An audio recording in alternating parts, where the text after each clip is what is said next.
Aku sering lihat di media sosial soal program cetak sawah dari Presiden Prabowo.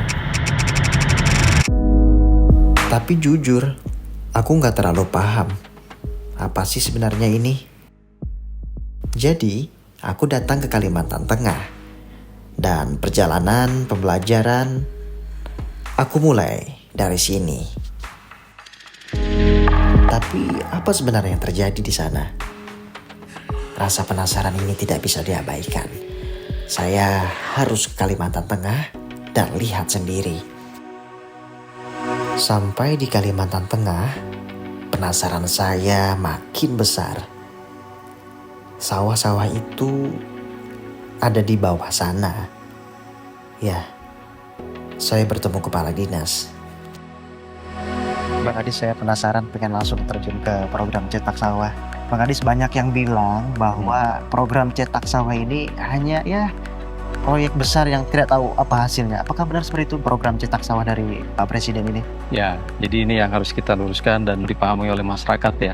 Di program cetak sawah ini yang diinisiasi oleh Pak Presiden untuk menjaga kedaulatan pangan, kemudian ketahanan pangan, dan beberapa provinsi akan dijadikan lumbung pangan.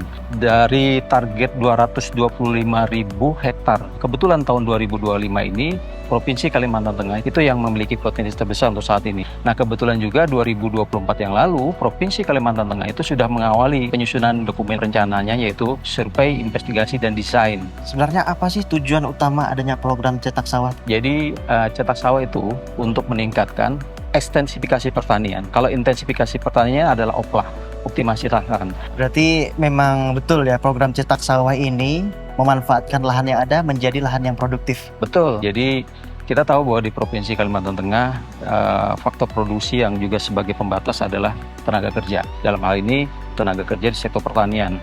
Kemudian yang kedua, tenaga kerja di sektor pertanian juga sudah mulai menua. Ini fakta yang ada. Makanya kita ada konsep namanya Brigade Pangan. Brigade Pangan ini sebenarnya dibentuk untuk mengelola atau katakanlah secara manajerial, dia akan diberikan aset dalam bentuk pengelolaan terhadap lahan.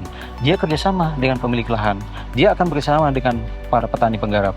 Karena Gapoktan ini nantinya bisa mengakses pembiayaan yang berasal dari pemerintah pusat, dalam hal ini dari Kementerian Pertanian. Mereka akan melakukan kegiatan di situ, boleh budidaya, artinya dia bekerja sama dengan petani penggarap, dia bisa bekerja sama dengan pemilik lahan, kemudian dia akan berbicara tentang nanti sektor pemasarannya, hasil dari budidaya, kemudian mereka juga bisa mengakses Alsintan yang diberikan bantuan oleh Kementerian Pertanian dan juga dari pemerintah Provinsi Kalimantan Tengah.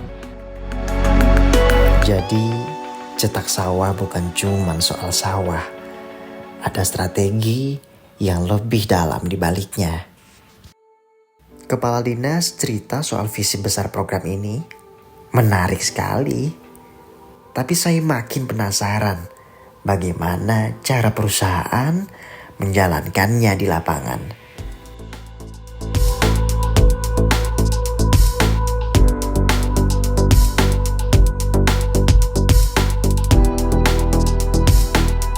Tak kejut ini Pak melihat luasnya lahan cetak sawah dari program pemerintah.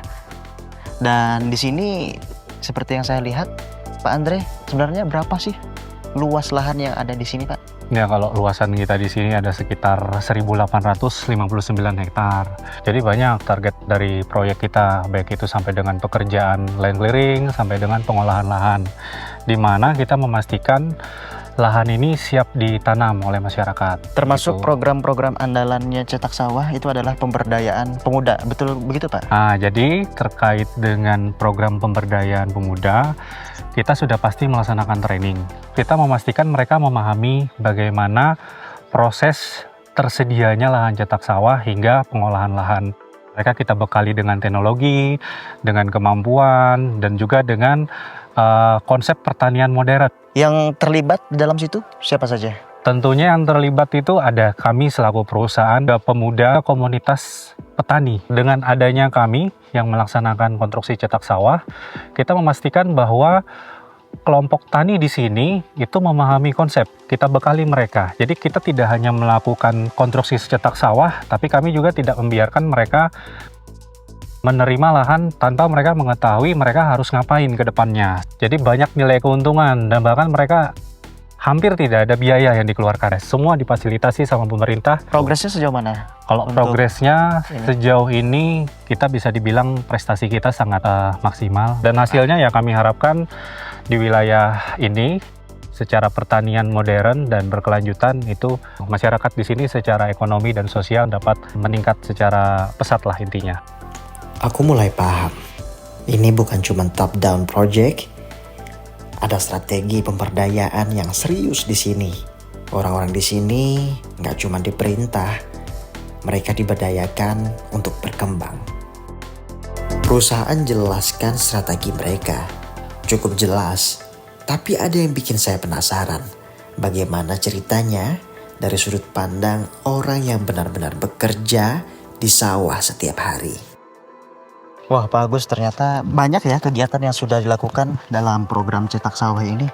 Ya, banyak sekali sudah. Salah satunya tadi ya pembajakan sawah ya, Ya, betul. yang ada di lahan yang sudah dikelola oleh perusahaan TPA ya Pak ya. Iya, betul. Nah, Pak Agus, saya pengen tanya sesuatu nih. Pak Agus asli orang sini?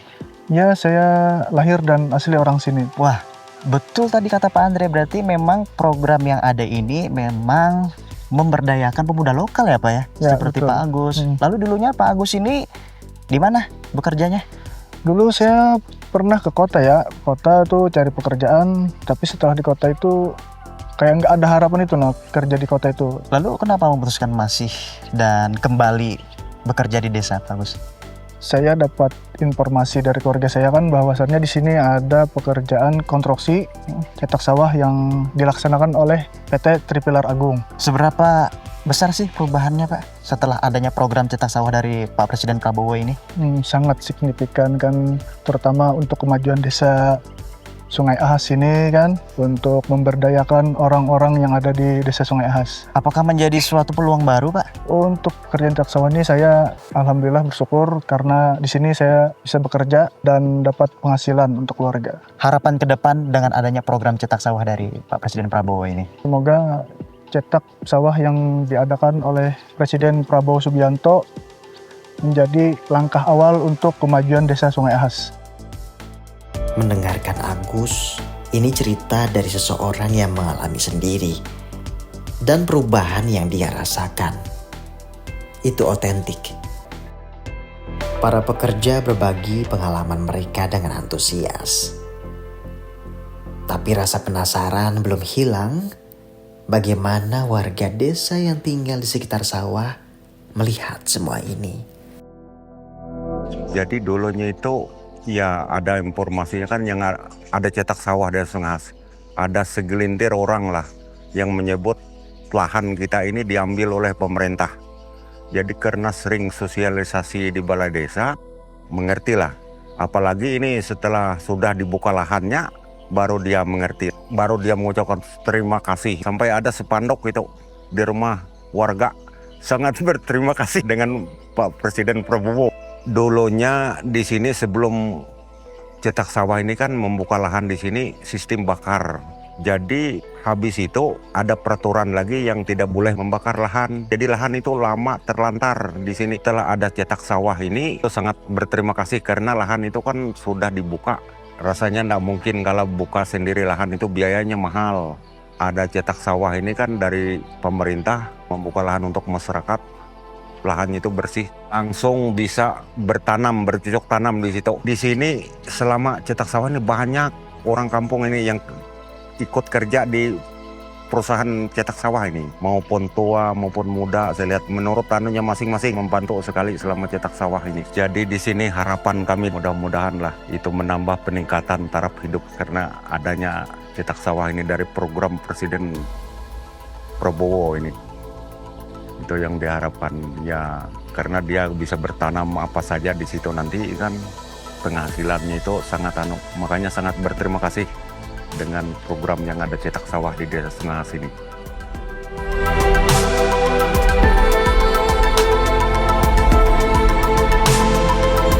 Warga desa berbagi cerita tentang perubahan yang mereka rasakan. Senyuman mereka tulus.